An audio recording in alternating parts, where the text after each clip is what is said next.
আসসালামু আলাইকুম। আজকে আমরা চলে আসছি রিটার্ন দাখিলের সময়সীমার সেকেন্ড পার্টে।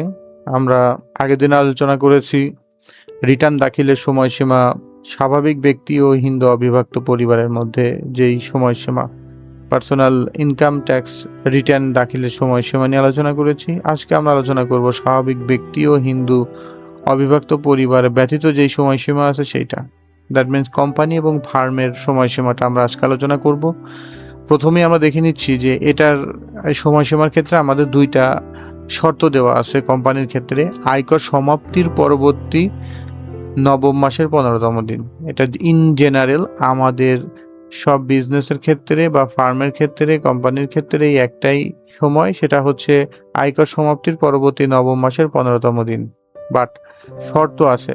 শর্তটা হচ্ছে যদি উক্ত 15তম দিন সেপ্টেম্বর মাসের 15 তারিখের পূর্বে পড়ে তাহলে সময়সীমা হবে সেপ্টেম্বরের 15 তারিখ। দ্যাট মিনস যদি সেপ্টেম্বরের 15 তারিখের আগে যদি কোনো কোম্পানির নবম মাস এবং 15তম দিন পূরণ হয়ে যায় তাহলে অবশ্যই ওই সেপ্টেম্বর মাসের 15 তারিখেই তার হবে লাস্ট ডেট। তো আমরা একটু আলোচনা করে দেখি যে আসলে এটার ব্যাখ্যাটা কি হতে পারে। সেটা হচ্ছে একটা হচ্ছে ব্যতিক্রম নয়, মানে আমাদের ওই একটাই যে ডেট, যে কোম্পানির আয় বর্ষ শেষ হয় 30 জুন যদি হয়, ধরুন 2025, নবম মাস হলো 2026-এর মার্চ, 15ই মার্চ। সাধারণ নিয়মে সাধারণ সীমা দ্বারা 15ই মার্চ হচ্ছে সেপ্টেম্বরের পরবর্তীতেই চলে গেছে। সো সময়সীমার কোনো ব্যত্যয় ঘটেনি, তাই সময়সীমা 15ই মার্চ 2026 বহাল থাকলো।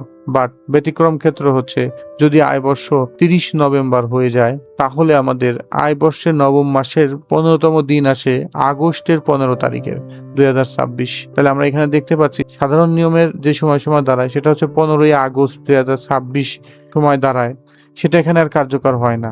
এর কারণ কি? এর প্রধান কারণ হচ্ছে আমার সেপ্টেম্বরের আগেই আমার এই ডেটটা চলে আসছে। সেপ্টেম্বর 15 তারিখ তো পরে, সো এর আগে পড়ছে, যেহেতু আগে পড়ছে সেহেতু ব্যতিক্রম শর্তে চলে যাচ্ছি আমরা। সো এর ফলে সময়সীমা বেড়ে দাঁড়াবে সমাপ্তির পরবর্তী সেপ্টেম্বরের 15 তারিখ, অর্থাৎ 15ই সেপ্টেম্বর 2026। এভাবে কোম্পানি আগস্টের বদলে সেপ্টেম্বর পর্যন্ত অতিরিক্ত 1 মাস সময় পেয়ে গেল ব্যতিক্রম নিয়মের মাধ্যমে। সো আপনারা বুঝতে পেরেছেন। এখন আমরা নেক্সট স্লাইডে চলে যাই। আসলে কর বা প্রণোদনার যে বিষয়টা আছে আমরা এই স্লাইডে দেখব যে আমরা যেহেতু ব্যক্তিগত রিটার্ন ফাইলের সময়সীমার পরবর্তীতে কিভাবে দিলে পরে প্রণোদনা পেয়েছি, আবার আমরা অতিরিক্ত কর দিয়েছি, কোম্পানির ক্ষেত্রেও একটা এবছরে সুন্দর একটা নিয়ম দিয়ে দিয়েছে। সেটা হচ্ছে আমরা প্রথমে যাব প্রণোদনার বিষয়। পার্ট 1-এ আছে প্রণোদনার বিষয়।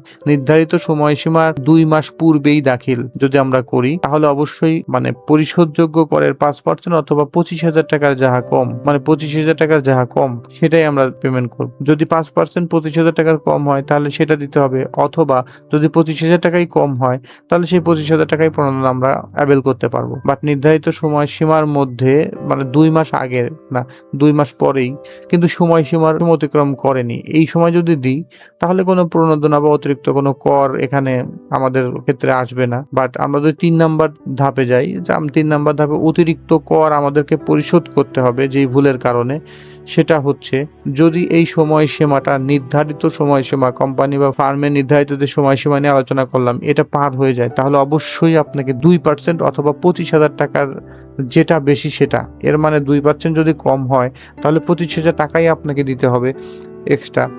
সো নির্ধারিত সময়সীমা পার হলে মিনিমাম 25,000 টাকা আপনাকে এখানে অতিরিক্ত কর প্রদান করতে হচ্ছে। তাই আসুন কোম্পানি ট্যাক্সের ক্ষেত্রে আমরা অবশ্যই সময় মতো ট্যাক্সটা প্রদান করি, তাহলে হবে কি আমাদের অতিরিক্ত কর থেকে আমরা মুক্তি পাবো। কর প্রণোদনা ও অতিরিক্ত করের আলোচনা এখানেই শেষ করছি। কর্পোরেট ট্যাক্সের সময়সীমা সম্পর্কে যদি কোনো তথ্য জানতে চান তাহলে আমাদের সাথে যোগাযোগ করুন, এবং কর্পোরেট ট্যাক্স সম্পর্কে আরো বিস্তারিত জানতে আমাদের নেক্সট ভিডিও পর্যন্ত অপেক্ষা করুন। আপনারা যদি আপনাদের কর্পোরেট ট্যাক্সের সময়সীমা নিয়ে এখনো ঝামেলা অনুভব করেন তাহলে এই ভিডিওর নিচে ডেসক্রিপশন বক্সে আমাদের স্লাইডটি দেওয়া থাকবে, সেখান থেকে ডাউনলোড করে আপনারা নিতে পারবেন। Thank you.